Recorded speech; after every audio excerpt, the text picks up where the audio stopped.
Assalamualaikum warahmatullahi wabarakatuh. Rakan-rakan sekalian, sebelum saya memperkenalkan ahli forum kita, izinkan saya memberitahu tajuk forum kita. Tajuk forum kita pada hari ini ialah pemeliharaan dan pemeliharaan.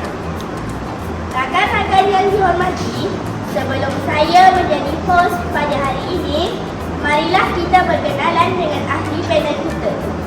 Berada di sebelah kiri saya, iaitu ahli panel 1,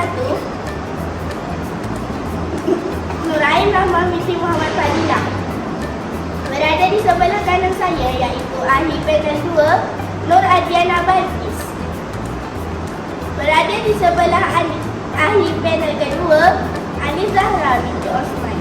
Tanpa melengahkan waktu lagi, izinkan saya menanyakan soalan pertama kepada ahli panel pertama. Tanpa melengahkan waktu lagi, izinkan saya menanyakan soalan pertama kepada ahli panel pertama kita yang bertugas sebagai penjaga zoo. Rahmah akan menguraikan tentang haiwan yang telah pupus. Dipersilakan.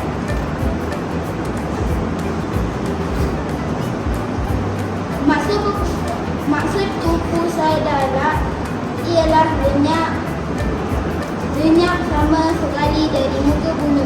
Terdapat 6 haiwan yang telah pupus. Pertama, serigala Tasmania. Serigala Tasmania pupus akibat diburu. Pemusnahan habitat dan wabak penyakit. Kedua, burung dodo. Burung dodo tidak boleh terbang dan berasal daripada Mauritius. Burung dodo pupus kerana diburu telurnya dimakan. Ketiga, mamut. Mamut nampak seperti gajah, punya wujud pada zaman ais.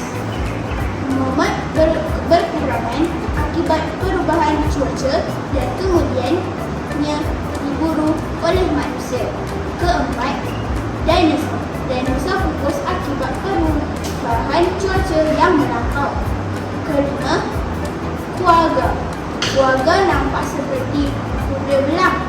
Kuaga pupus akibat diburu oleh manusia. Keenam, harimau bertaring lengkung. Harimau bertaring lengkung ada taring yang panjang sehingga 30 cm dan ia juga hidup pada zaman ais. Harimau bertaring lengkung pupus disebabkan perubahan cuaca yang melampau. Kepentingan pemeliharaan dan pemeliharaan. Kepentingan pemeliharaan dan pemeliharaan adalah mengelakkan kepupusan supaya populasi haiwan dan tumbuhan dapat ditingkatkan. Kedua, memastikan haiwan dan tumbuhan tidak dieksploitasi secara melampau dengan mengamalkan amalan sekitar semula. Ketiga, mengekalkan persekitaran yang bersih dan sihat untuk mengekalkan keseimbangan oksigen dan gas karbon dioksida. Keempat, mengelakkan kehilangan habitat. Sekian, terima kasih. Seterusnya, jemput ahli panel kedua kita. Balkis akan menguraikan tentang haiwan yang diancam kepupusan. Dipersilakan. Haiwan yang diancam kepupusan adalah harimau Malaya, gajah tapir Malaya, beruang panda, badak sumbu, dugong, orangutan, burung kenyala. Manakala tumbuhan yang diancam kepupusan adalah pokok cenggal dan pokok meranti.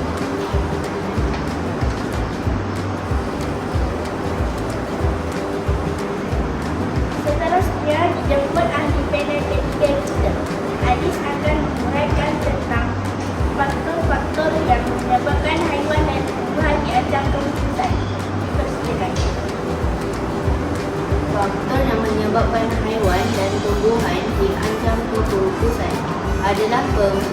pemusnahan habitat. Contohnya, pembangunan bandar baharu, pembinaan jalan raya dan pembakaran hutan. Kedua, pemburuan haram. Manusia menangkap haiwan dan tumbuhan untuk dijadikan ubat-ubatan makanan, perhiasan dan pakaian. Ketiga, pencemaran sebagai contoh pembuangan sampah dan tumbuhan minyak. Keempat, bencana alam. Contoh bencana alam adalah puting beliung, tanah runtuh, banjir dan gempa bumi. Kelima, pemanasan global. Pemanasan global menyebabkan habitat haiwan dan tumbuhan di pantai gelap. Seterusnya, Anies akan menguraikan tentang pemeliharaan haiwan dan tumbuhan. Maksud pemeliharaan adalah langkah mengelakkan haiwan dan tumbuhan kepada keadaan asal yang seimbang. Langkah pertama adalah menjalankan pembalakan terpilih bagi mengurangkan impak kepada alam sekitar. Kedua, mendidik masyarakat untuk melindungi haiwan dan tumbuhan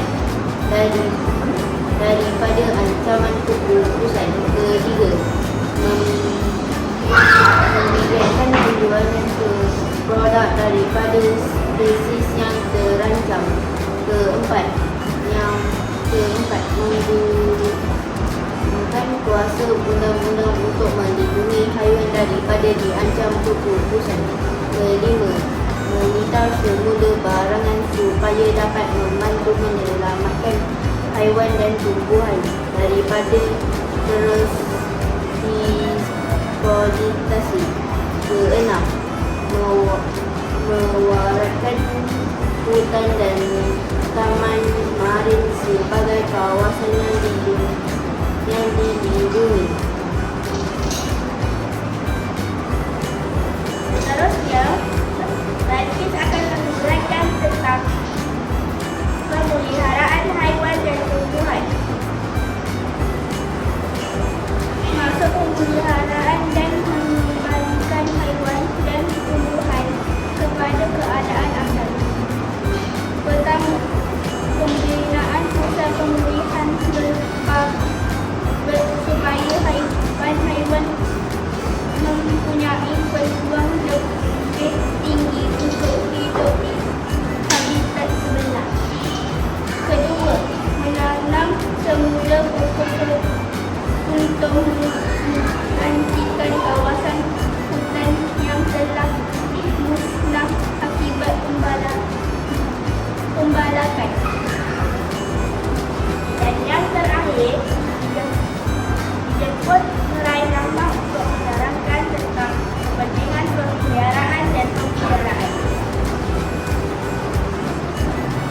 Kepentingan pemeliharaan dan pemeliharaan adalah menegakkan keputusan supaya populasi haiwan dan